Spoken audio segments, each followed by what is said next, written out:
heard of posthumanism theory that is applicable to early childhood education and care, in particular to nature pedagogies, but any teacher who is working with young children, any educator can use some of its key ideas. So the first idea is that posthumanism challenges the traditional view of humanism.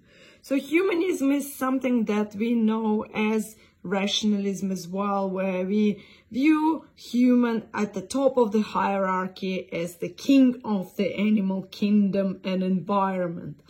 So as you can imagine, this view is already being challenged because we are destroying the environment and we are not so much human according to the most recent scientific discoveries. For example, it is well known that AI now is on the rise and soon it will be a merge of humans and other than humans.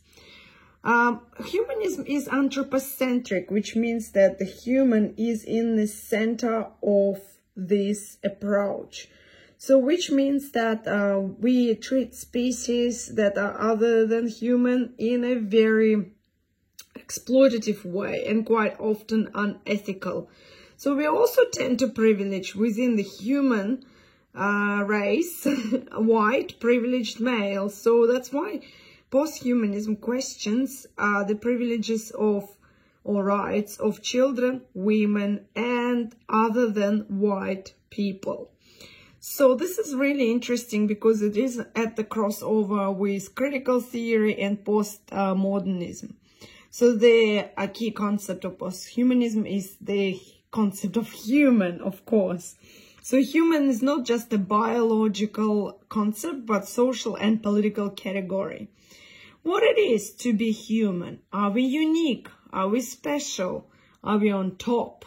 So these are the questions that we need to ask. What is the role of human as well? What is to be human? Is it fixed? So they do research humans along with robots, other species, and we see if intelligence is the only the only speciality of humans or trait.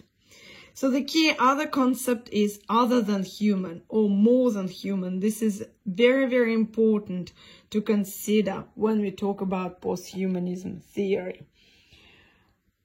Of course, it is quite an interesting philosophy because it is part of transdisciplinary perspective. So that means that there are different methodologies that are used, diverse perspectives, disciplines such as cybernetics, virtual reality, robotics, and nature pedagogies. I learned about posthumanism from Peter Moss, and it was part of the unit that I was facilitating. And it was very interesting new theory that added a new dimension to the theories that I already know, such as developmental, social, cultural, and behaviorism, so all the traditional grand theories. It also added new dimension to the theories that I love, such as postmodernism, post-structuralism, and reconceptualization theories. So what I really like about posthumanism that it questions the relationships of human and other than humans. So it does ask to reevaluate our relationships with nature. Are they just? Are they good? Yes, or are they ethical?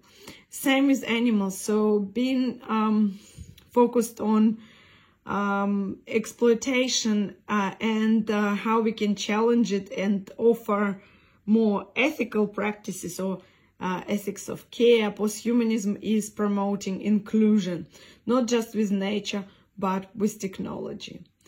In my next video, I will talk about key ideas of posthumanism. So subscribe if you want to learn more.